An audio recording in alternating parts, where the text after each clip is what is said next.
அன்பு சொந்தங்கள் அனைவருக்கும் எனது அன்பான வணக்கங்களை தெரிவித்துக் கொள்கிறேன்.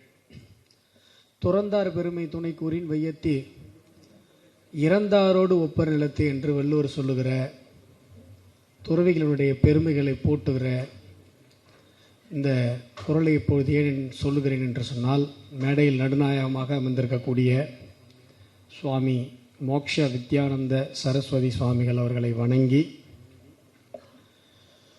விவேகானந்தர் அவர்கள் ராமகிருஷ்ண பரமஹம்சரை பற்றி ஒன்று சொல்லுவார். நான் பேசுவதில் ஏதாவது நல்லது இருக்கிறது என்று, நான் செயல்படுவதில் பேசுவதில் ஏதாவது நல்லது இருக்கிறது என்று சொன்னால், நீங்கள் அதற்கு என்னுடைய குரு ராமகிருஷ்ண பரமஹம்சரை எடுத்துக்கொள்ளுங்கள். நான் செய்வதில் பேசுவதில் ஏதாவது தவறு இருக்கிறது என்று சொன்னால் அதற்கு என்னை பொறுப்பாக்கிக் கொள்ளுங்கள் என்று. அதுபோன்று என்னுடைய வழிகாட்டியாக, என்னுடைய பிரச்சாரக்காக இருக்கக்கூடிய மரியாதைக்குரிய ராமராஜாச்சாரியர்ஜி அவர்களையும் வணங்கி, எனக்கு முன்பாக உரையாற்றி அமர்ந்திருக்கிற மரியாதைக்குரிய தமிழகத்தில் இந்துக்களினுடைய போர் குரலாக இருக்கக்கூடிய இந்து முன்னணி அமைப்பினுடைய மாநில செய்தி தொடர்பாளர் மரியாதைக்குரிய இளங்கோவன்ஜி அவர்களுக்கு வணக்கத்தை தெரிவித்துக் கொண்டு, எனக்கு முன்பாக பேசி அமர்ந்திருக்கக்கூடிய மரியாதைக்குரிய நண்பர் ஆண்டாள் சொக்கலிங்கம் அவர்களுக்கு என்னுடைய வணக்கத்தை தெரிவித்துக் கொண்டு, இந்த நூல் வெளியீட்டிலே 2 எழுத்தாளர்கள் கங்கா வித்யா அவர்களையும் SS ராகவேந்திரன் அவர்களுக்கும் என்னுடைய வணக்கத்தை தெரிவித்துக் கொண்டு, எனக்கு கொடுத்துக்கிறது 15 நிமிஷம் தான், அதனால எல்லோருக்கும் தனித்தனியாக என்னுடைய வணக்கத்தை தெரிவித்துக் கொண்டேன். எனக்கு முன்பாக பேசும்பொழுது, இப்போ உங்களுக்கு முதல்ல உங்கள்கிட்ட ஒரு கேள்வி கேட்குறேன். இன்னைக்கு 2 புத்தகங்கள் வெளியிட்டிருக்காங்க. எத்தனை பேர் இந்த புத்தகத்தை பணம் கொடுத்து வாங்குவதற்கு யோசித்திருக்கிறீர்கள்? யோசிக்கல. கொஞ்சம் பேர் யோசிச்சிருக்கீங்க. நான் சொன்ன உடனே கொஞ்சம் பேர் கை தூக்குனீங்க, ரொம்ப சந்தோஷம். இப்போ ஒரு 5 செகண்ட் எடுத்துக்கோங்க.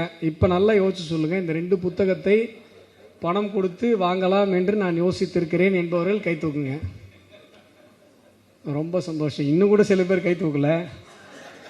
நான் உங்கள்கிட்ட ஒன்று சொல்லிக்கிறேன். இந்த புக்குடைய விலை 50 ரூபா சொன்னாங்க. இன்னொரு புக்கு எவ்வளோன்னு சொன்னீங்க? 100 ரூபா, 150 ரூபா. நீங்கள் இந்த மீட்டிங்க்கு வருவதற்காகவே இதை விட அதிகமாக செலவு பண்ணியிருப்பீங்க. உலகத்தில் 2 நல்ல பழக்கம் இருக்குங்க. ஒன்று, புத்தகங்களை வாங்குவது ஒரு நல்ல பழக்கம்.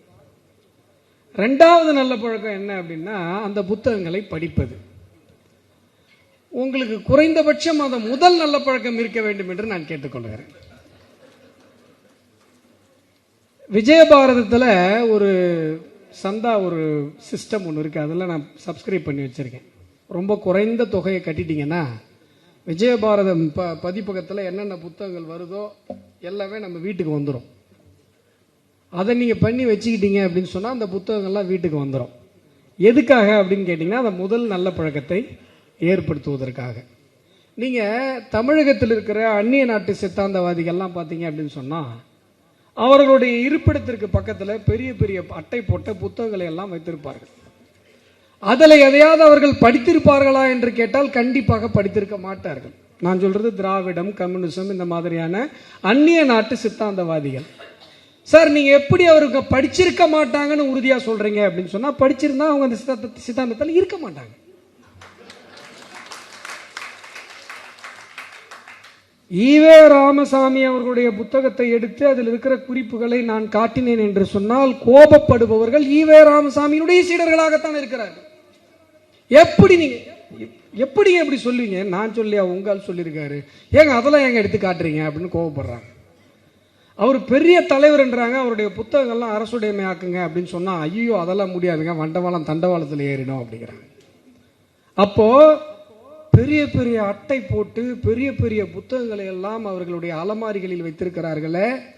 நீங்க அவங்களுடைய அலுவலகத்திற்கு போய் செல்லும் பொழுது அவ்வளவு பெரிய புத்தகங்களை எல்லாம் காட்சிப்படுத்தியிருக்கிறார்களே. இது ஒரு ஸ்ட்ராட்டஜி. நிறைய புத்தகங்கள் இருந்தால் அது ஒரு சித்தாந்தம் என்கிற ஒரு உணர்வை அவர்கள் ஏற்படுத்த முயற்சி செய்து கொண்டிருக்கிறார். நிறைய புக் இருக்குங்க. ஒரு புக் ஃபேருக்குள்ள போனா ஈவே ராமசாமியை பற்றி இத்தனை புத்தகங்கள் இருக்கிறது, எனவே அவர் ஒரு சிந்தனையாளராக இருக்கக்கூடும் அப்படின்னு ஒரு அனுமானத்தை எல்லாருக்கும் ஏற்படுத்தியிருக்காங்க.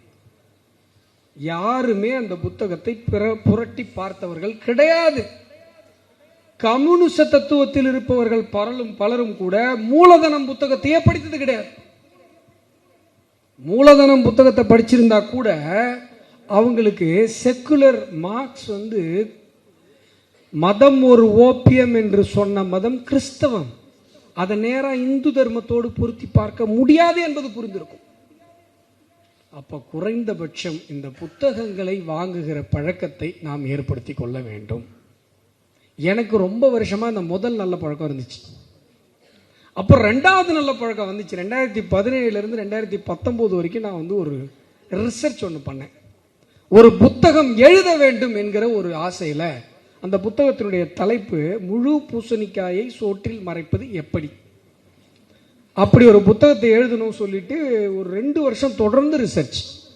நான் அந்த காலகட்டங்களில் எவ்வளோ நேரம் படித்தேன், எவ்வளோ நேரம் தூங்கினேன் அதெல்லாம் தெரியாது. நிறைய விஷயங்கள் ரிசர்ச் பண்ணேன். கடைசி வரைக்கும் அந்த புத்தகத்தை இப்போ வரைக்கும் எழுதவே இல்லை. இவங்களெல்லாம் பார்த்தா எனக்கு பொறாமையாக இருக்கு. இவங்களெல்லாம் பார்த்தா பொறாமையாக இருக்கு. இந்த மாதிரி புத்தக வெளியீட்டு விழாவுக்கு எனக்கு அழைப்பு எழும்போதெல்லாம் எனக்கு ஒரு குற்றணுறு இருந்துக்கிட்டே இருக்கும். நம்ம எழுதலையே அந்த புத்தகத்தை என்ன அப்படின்னு சொல்லி. நான் தொலைக்காட்சிகளிலும் மேடைகளிலும் பேசும்பொழுது சில புதிய சார் இதெல்லாம் எங்க சார் படிச்சீங்கன்னு நிறைய பேர் கேட்பாங்க. இதெல்லாம் எங்கேயுமே இல்லைங்க, நான் எங்கெங்க படிக்கிறது, நான் எழுத போற புத்தகத்தில் இருக்கிற விஷயம் இதெல்லாம். இன்றைக்கு உங்களை ஒரு விஷயத்துல நான் கன்வின்ஸ் பண்ணிட்டேன்னு நினைக்கிறேன். குறைந்தபட்சம் புத்தகங்களை வாங்குங்கள். விஜயபாரதம் பிரசுரத்தில் இந்த சந்தாவை கட்டுங்க. புத்தகங்களை வாங்கி உங்களுடைய அலமாரியில் வைத்துக் கொள்ளுங்கள். அதற்கு பிறகு என்றைக்காவது ஒரு நாள் நீங்க அதை படிச்சே திருவீங்க. ஒன்று. ரெண்டாவது, இன்றைக்கு மதங்களுக்குள்ளாக உரையாடல் என்கிற ஒரு தலைப்பிலையும் அதற்கு இரும்பு ரதங்கள் என்கிற தலைப்பு, கிட்டத்தட்ட ரெண்டுமே related books. Baahubali part 1, Baahubali part 2, KGF part 1, KGF part 2, அந்த மாதிரி.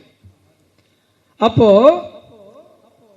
இதுல ஒரு எளிமையான ஒரு விஷயம் என்ன அப்படின்னா, ரிலீஜியன், நான் பல இடங்கள்லையும் சொல்லிட்டே இருக்கிற ஒரு விஷயம், ரிலீஜியன் அப்படிங்கிற அந்த வார்த்தையை மதம் என்று தமிழ்படுத்தியதே முதலில் தவறு. ரிலீஜியன் அப்படிங்கிற ஒரு வார்த்தை எங்க இருந்து வருதுன்னா, ரெலிகேர் அப்படிங்கிற ஒரு வார்த்தையில இருந்து வருது. ரெலிகேர் அப்படின்னு சொன்னா பைண்டிங், பிணைப்பு. ரிலீஜியன் என்கிற ஒரு வார்த்தைக்கான நிகரான வார்த்தை தமிழ் மொழியிலோ சமஸ்கிருதத்திலோ இல்லை. ஏன் என்று சொன்னால் ரிலீஜியன் என்கிற ஒரு கான்செப்ட் இந்த பாரத தேசத்தில் இல்லை. எங்கு தேவை இருக்கிறதோ அங்குதான் வார்த்தை உருவாகும். இன்னைக்கும் கர்மாவுக்கு வார்த்தை கிடையாது, தர்மாவுக்கு வார்த்தை கிடையாது. கர்மாவுக்கு கர்மா தான், தர்மாவுக்கு தர்மா தான். இந்த ரிலீஜியன் என்கிற ஒரு வார்த்தையை நம்ம ரிலீஜியன் அப்படிதான் பயன்படுத்தி இருக்கணும். மதம் என்கிற வார்த்தையை ரிலீஜியன் என்கிற வார்த்தைக்கு பூர்த்தி பார்த்தது நாம் செய்த வரலாற்று தவறு. மதம் என்கிற வார்த்தைக்கு கொள்கை என்றுதான் பொருள்படுத்த முடியுமே ஒழிய, பகவத்கீதை பாருங்க. இப்போ இந்த ரிலீஜியன், இந்த கான்செப்ட் இருக்கு இல்லைங்களா, இந்த கான்செப்ட் நம்முடைய பாரத தேசத்திற்கு புதிதான அந்நியமான ஒரு விஷயம். இங்க நான் பல நேரங்களில் யோசித்து பார்க்கிற ஒரு விஷயம், இன்றைக்கு மத மாற்றங்கள் காட்டுத்தீ போல பரவி கொண்டிருக்கிறது. போற இடத்துல எல்லாம் பாரத தேசத்தினுடைய பண்பாடு, தர்மா, இதனுடைய கூறுகளாலேயே, சிறப்பியல்புகளாலேயே நம்ம விமர்சிச்சுட்டு இருக்காங்க. இப்போ ஒருத்தரை நீங்க பாடி ஷேமிங் பண்ணணும் அப்படின்னு சொன்னா, என்ன சார் நீங்க ஒரு இதுக்காக சொல்றேன், ஒரு உதாரணத்துக்கு, தொப்பையும் தொந்தியுமா இருக்கீங்க, ஏதோ ஒன்று சொல்றீங்க, தலையில முடி இல்லை, இல்ல தலை நரைச்சு போயிருக்கு, அப்படி ஏதோ சொல்லி பாடி ஷேம் பண்றீங்கன்னா ஓகே. ஒருத்தரை பார்த்து என்ன வாட்ட சாட்டமா அழகா உயரமா 6 பேக் வச்சுக்கிட்டு இருக்கீங்கன்னு நீங்க பாடி ஷேமிங் பண்ண முடியுமா? ஆனா இந்து தர்மத்தை அப்படிதான் பாடி ஷேமிங் பண்றாங்க. ஏன்? உங்களுக்கு பல தெய்வங்கள் இருக்கிறது. ஏனென்றால் இது அறிவியல், இதனால் பல தெய்வங்கள் இருக்கிறது. ஒரு தெய்வத்தையோ ஒரு புத்தகத்தையோ இதை நீ நம்பணும், நம்பினாதான் நீ கட்சியில் இருக்க முடியலன்னா கட்சி விட்டு தூக்கிடுவேன்னு சொன்னா அது மூட நம்பிக்கை. நம்முடைய இந்து தர்மத்தை பொறுத்தவரை நம்பிக்கை என்பதே கிடையாது. நம்பிக்கைன்னா ப்ரூவன் தியரி இல்லாம நான் நம்புறேன், அதான் நம்பிக்கை. ஆனா இங்க எல்லாமே அறிவியல். தோப்புக்கரணம் போடுறது அறிவியல். அமெரிக்காவில் பிரெயின் யோகான்னு சொல்லி குழந்தைங்களுக்கு சொல்லி கொடுத்துட்டு இருக்கான். உண்மை. நீங்க போய் நெட்ல டைப் பண்ணி பாருங்க. தீ மிதிக்கிறதுக்கு $8000 வாங்குறான் அமெரிக்காவில். எவ்வளோ? இங்க அம்மன் கோயில்ல போய் நீங்க இலவசமா தீ மிதிக்கலாம். தீ மிதிப்பதால் ஏற்படுகிற நன்மைகள்னு சொல்லி ஒரு வெப்சைட் போட்டு வச்சிருக்கான். இங்கு நம்பிக்கை என்பதே கிடையாது, இங்க எல்லாமே அறிவியல். நான் ஒரு விஷயம் தொடர்ந்து யோசிச்சுட்டே இருக்கேன், ஏன் மதமாற்றம் நடக்கிறது? ஏனென்று சொன்னால் நம்முடைய சமூகத்திலிருந்து நம்முடைய இந்து தர்மத்தை பற்றிய உரையாடல் நீக்கப்பட்டு விட்டது. முன்னாடி காதுல பூ வச்சவன கேனையன்னு சொன்னான். காதுல பூ வைக்கிறதுன்றது நம்முடைய தமிழ் சமூகத்தில் ஒவ்வொரு முறை பூஜையின் போதும் நமக்கு இருந்த பழக்கம். அதுக்கப்புறம் காது குத்துறது நம்மளே சொல்ல வச்சான். எனக்கெல்லாம் காது சின்ன வயசுலேயே குத்திட்டாங்க. காது குத்துவது இந்து சமூகத்தில் இருக்கிற ஒரு பழக்கம். அதுக்கப்புறம் பட்டை நாமம் போட்டுட்டு போயிட்டான். அதுக்கப்புறம் இப்ப விபூதி அடிச்சுட்டான். எனக்கே விபூதி அடிக்க பாக்குறியா? இதுல என்னன்னு பாத்தீங்கன்னா இதை நம்மளே சொல்ல வைக்கிறான் சார். இந்த சமூகத்திலிருந்து ஆன்மீகம் பற்றிய உரையாடல் பிரித்தெடுக்கப்பட்டதனால வந்த விளைவு இது. நம்ம ஊர்ல சொல்லுவாங்க, நான் சிவனேன்னு உட்கார்ந்து இருந்தாங்க, என்கிட்ட வந்து அவன் பிரச்சனை பண்ணிட்டு போயிட்டான். என்ன சிவனேன்னு உட்கார்ந்து இருந்தேன்?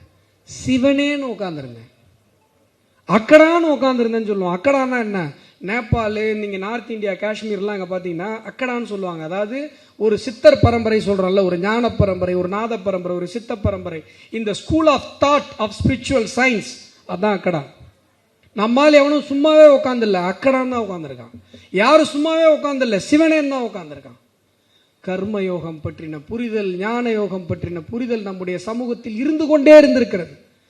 ஒரு 15 நிமிஷம் 20 நிமிஷம் ஒரு முறை வாழ்க்கையில் முழுமையாக தியானத்தில் அமர்ந்த ஒருவனை சத்தியமா சொல்ற மதமாற்றவே முடியாது என்று சொல்லும் பொழுது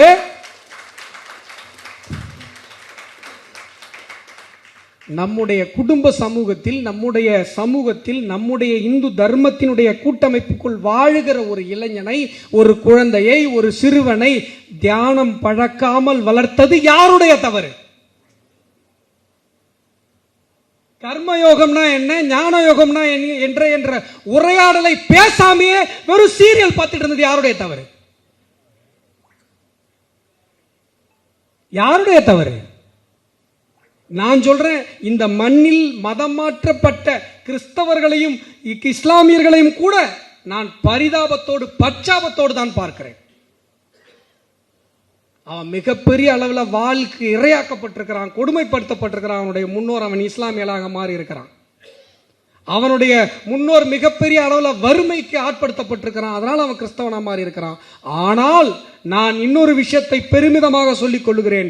வாளுக்கு பயந்திருந்தால் நான் இஸ்லாமியனாக மாறியிருப்பேன், வறுமைக்கு பயந்திருந்தால் நான் கிறிஸ்தவனாக மாறியிருப்பேன். உயிருக்கே பாதிப்பு வந்தாலும் பயப்படாதவன் இந்து. அதனால் நான் இந்துவாக தொடர்கிறேன்.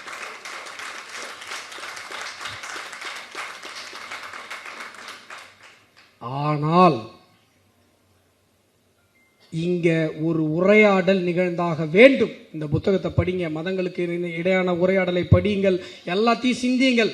ஒரு விஷயம் இந்த நேரத்தில் நான் எடுத்து வைக்கிறேன். இந்த மேடையை வாய்ப்பாக பயன்படுத்தி, இந்துக்கள்ல 2 வகை இருக்கிறது. சொரணை உள்ள இந்து, சொரணை இல்லாத இந்து. சோத்துல உப்பு போட்டு சாப்பிடுற இந்து, சோத்துல உப்பு போட்டு சாப்பிடாத இந்து. இந்த 2 இந்துக்களுக்கும் இடையில் இங்கு உரையாடல் நடந்தாக வேண்டும்.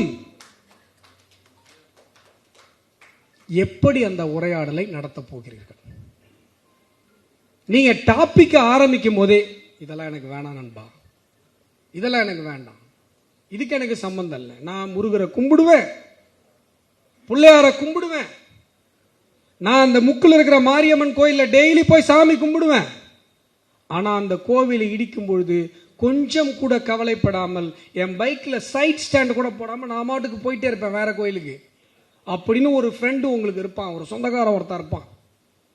அவங்கிட்ட நீங்க பேசுங்க, ஒரு விஷயத்தை பேசுங்க. இன்றைக்கு திருப்பரங்குன்றத்தில் ஒரு நாள் 365 நாள்ல ஒரு நாள் அந்த விளக்கு தூண்ல விளக்கு எரிந்தால் அது எனக்கு வயிறு எரிகிறது என்று நம்முடைய மாற்று சமூகத்தில், நம்முடைய மாற்று மதத்தினர் சொல்லுகிறார்கள் என்று சொன்னால், ஒரு கிராமத்தில் வெறும் 5 to 10 இஸ்லாமிய குடும்பங்கள் இருக்கிறது என்று சொன்னாலும் கூட அங்க ஒரு மசூதியில ஒரு அந்த இஸ்லாமிய மந்திரம் ஓதப்படுகிறது.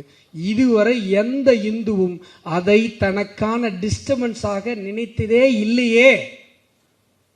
மத நல்லிணக்கம் என்பது இங்க ஒன் சைட் லவாவே இருக்கே. நாங்க மட்டும் அன்பாவே இருப்போம் அப்படின்னு என்ன இது? இதை கேளுங்க. இன்றைக்கு அந்த இடத்துல ஒரு இடத்துல அந்த தூண்ல ஒரு நாள் விளக்கேத்துறதுனால இஸ்லாமியர்களுக்கு டிஸ்டர்பன்ஸ் வரும் அப்படின்னு நீங்க ஃபீல் பண்றீங்க அப்படின்னு சொன்னா, இங்க இவ்வளவு பிரச்சனைகள் நடந்து நீதிமன்ற உத்தரவுக்கு பிறகும் கூட அந்த இடத்துல விளக்கு தூண்ல விளக்கேற்ற முடியாத ஒரு சூழ்நிலை இருக்கும் பொழுது கூட அதற்காக பூரண சந்திரன் என்கிற மாபெரும் போராளி தன்னுடைய இன்னுயிரை நீத்த பிறகும்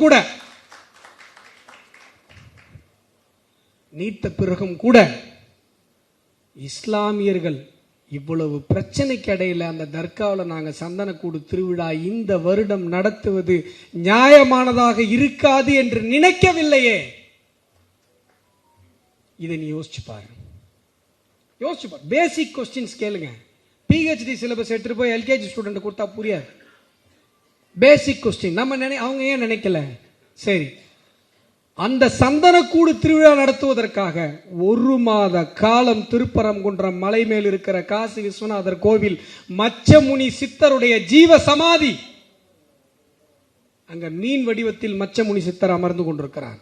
மச்சமுனிநாதருடைய சீடர் தான் கோரக்கர் 18 சித்தர்கள். இவங்கெல்லாம் 18 சித்தர்கள்ல வராங்க. இந்த கோரக்நாத் இருக்காருல்ல, அவர் இந்தியா முழுசும் இருக்காரு. உத்தரப்பிரதேசத்தில் கோரக்நாத் மடத்தினுடைய மகந்த் மடாதிபதி தான் யோகி ஆதித்யநாத் அவர்கள். இந்தியா முழுவதும் இருக்கு சித்தர் பரம்பரை. இந்த நாத பரம்பரை இந்தியா முழுசும் இருக்கு. இந்த மச்சமுனி சித்தருடைய ஜீவசமாதி திருப்பரங்குன்றம் மலை மேல் இருக்கிறது. அங்க சந்தனக்கூடு நடத்துவதற்காக 1 மாத காலம் நாங்கள் காசி விஸ்வநாதர் கோவிலுக்கு செல்வதற்காக நாங்கள் வெட்டி வைத்த அந்த கல் படிக்கட்டுகளில் ஏறுவதற்கு எனக்கு அனுமதி இல்லை. ஆனால் ஒரு இஸ்லாமியருக்கு அனுமதி இருக்கிறது என்று சொல்லும் பொழுது இந்திய அரசியலமைப்பு சட்டத்தினுடைய உரிமை எனக்கு மறுக்கப்படுகிறது என்று சொல்லும் பொழுது இங்க இந்த மண்ணில் இந்துக்கள் 2ஆம் தர குடிமக்கள் தானே, செகண்ட் கிளாஸ் சிட்டிசன்ஸ் தானே. இதை கேளுங்க. குமரன் குன்றுல திருப்பூர்ல இன்றைக்கு முருகன் கோவில் இடிக்கப்படுகிறது. குழந்தை மாதிரி பார்த்துக்கிட்டோம் சார் அப்படின்னு சொல்லி ஒருத்தர் அழுகுறார். டெய்லி நான் கோயிலுக்கு வந்து இந்த முருகனை கும்பிடுவேன், என்னால வயிற்றெரிச்சல் அடக்க முடியலன்னு ஒரு அம்மா வயிறு எரிஞ்சு கத்துது. இந்து முன்னணியுடைய மாநில தலைவர் அங்கு தள்ளிவிடப்படுகிறார், ஹாஸ்பிட்டல் இருக்கார். இவ்வளவு பிரச்சனைகள் நடந்த பிறகும் கூட அந்த வீடியோவை பார்த்துட்டு அப்படி தள்ளிட்டு போறான் ஒருத்தன், உங்க ஃப்ரெண்டு, உங்க சொந்தக்காரன், சோக்கால்டு சொரணை இல்லாத சோத்துல உப்பு போட்டு சாப்பிடாத இந்து. அவனை பார்த்து ஒரு கேள்வி கேளுங்க. இதை போன்று தமிழகத்தில் ஒரு மசூதியோ அல்லது ஒரு சர்ச்சோ இடிக்கப்படுகிற காட்சியை உன்னால் கற்பனை செய்து பார்க்க முடிகிறதா? முடியாது. ஏன்னா ஏற்கனவே நம்ம சீன் பார்த்திருந்தா தான் நம்ம மைண்ட் கிரியேஷனே பண்ணும். கோயில் இடிக்கிற சீன் நிறைய கற்பனையில் வரும் நமக்கு, ஏன்னா நம்ம நிறைய பார்த்துட்டோம். ஆனால் டைம் முடிஞ்சு போச்சு, நீங்க தப்பா சொல்றீங்க, 3 நிமிஷம்லாம் இல்லை. ஆனால் இந்த ஒரு காட்சியை உங்களால் கற்பனை செய்து பார்க்க முடியவில்லை என்று சொன்னால் ஒன்றும் இல்லை சார். அரசு நிலத்தில் இருப்பதற்காக அந்த கோவிலை இடித்தோம். கள்ளக்குறிச்சியில் கலெக்டர் ஆஃபீஸ் கட்டுறாங்க, கட்டி திறந்துட்டாரு ஸ்டாலின் வந்து. அது யாருடைய நிலம்? கோவில் நிலம். கரும்பாயிரம் ஐயனார் கோயில் அரியலூர்ல அந்த கோவில் காடுகள் சிபிஎஸ்இ புக்ல வந்துச்சு. கோவில் காடுகள் என்கிற தலைப்புல ஆயிரக்கணக்கான மரங்களை அழித்து விட்டு இங்க நீதிமன்றம் கட்ட போறாங்க. இங்கே ஈசிஆர்ல கலைஞர் பன்னாட்டு நூலரங்கம் 1000 காணி ஆள வந்தார் பெருமாள் சாவைக்காக எழுதி வைத்த நிலம். ஏன் சார் கோவில் நிலத்துல அரசு வரலாம், அரசு நிலத்துல கோயில் வரக்கூடாதா சார்?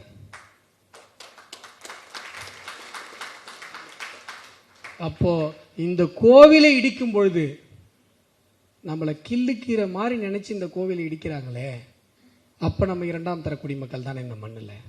அதுல சார் சமூக வலைதளத்தில் பார்க்குறேன், ஒருத்தன் போடுறான், ஒரு அந்நிய நாட்டு மதத்தை சார்ந்த ஒரு சகோதரன் போடுறான், உங்களுடைய தெய்வம் தன்னுடைய கோவிலை தானே காப்பாற்றிக் கொள்ள முடியவில்லையே, அந்த சாமியை நீங்க நம்புறீங்களே, கும்புறீங்க. எப்ப பாருங்க, அதாவது ஒரு கோவில் இடிக்கப்படுகிறது, நாம வருத்தத்தில் இருக்கோம், அந்த நேரத்தில் ஒருத்தனுக்கு இதை பேசணும்னு தோணுதுன்னா நம்ம மேல எவ்வளவு வன்மம் இருக்கும். ஆனா என்னைக்காவது நம்ம அவனை பார்த்து கேட்டிருக்கோமா, பாபர் மசூதி என்று சொல்லப்படுகிற கட்டிடம் இடிக்கப்பட்டதே அதை உங்களுடைய கடவுள் காப்பாத்தினாரா என்று நாங்கள் என்றைக்காவது கேட்டிருக்கிறோமா? கேட்க மாட்டோம். ஏன் என்று சொன்னால், அப்படி கேட்டால் உங்களுடைய மனது புண்படும் என்பது எங்களுக்கு தெரியும். நாங்கள் அடுத்தவர் மனதை புண்படுத்துபவர்கள் அல்ல. இந்து தர்மம் இன்னா சொல் என்று சொல்லி கொடுத்திருக்கிறது. அடுத்தவங்க மனசை காயப்படுத்துற மாதிரி பேசுறதுக்கு எங்களுக்கு வள்ளுவர் சொல்லி தரல. இங்கு சொரணை உள்ள இந்துக்களுக்கும் சொரணை இல்லாத இந்துக்களுக்கும் நடுவில் உரையாடல் நடத்தப்பட வேண்டும். அப்பொழுதுதான் இங்கு மதமாற்றம் தடுக்கப்படும். நம்முடைய சமூகத்தில் ஆன்மீகம் பற்றின உரையாடல், யோகம் பற்றின உரையாடல், கர்ம யோகம், ஞான யோகம் பற்றின உரையாடல், ஞான யோகம், ராஜயோகம் பற்றின உரையாடல் தொடர்ந்து நிகழ்ந்து கொண்டே இருக்க வேண்டும். அப்பொழுது இந்த மதமாற்றங்களுக்கு எல்லாம் தீர்வு கிடைக்கும். வார்த்தைகளை நிறைவு செய்கிறேன். நன்றி, வணக்கம். இந்த பண்டிகை நாட்களை முன்னிட்டு வில்லா மனைகளை முன்பதிவு செய்து ஸ்டாம்ப் டியூட்டியில் 50% வரை தள்ளுபடி பெறுங்கள். Premium villa plots across Tamil Nadu from 4.5 lakhs to 3 crores. Wandayar G Square. For details call 8939750009.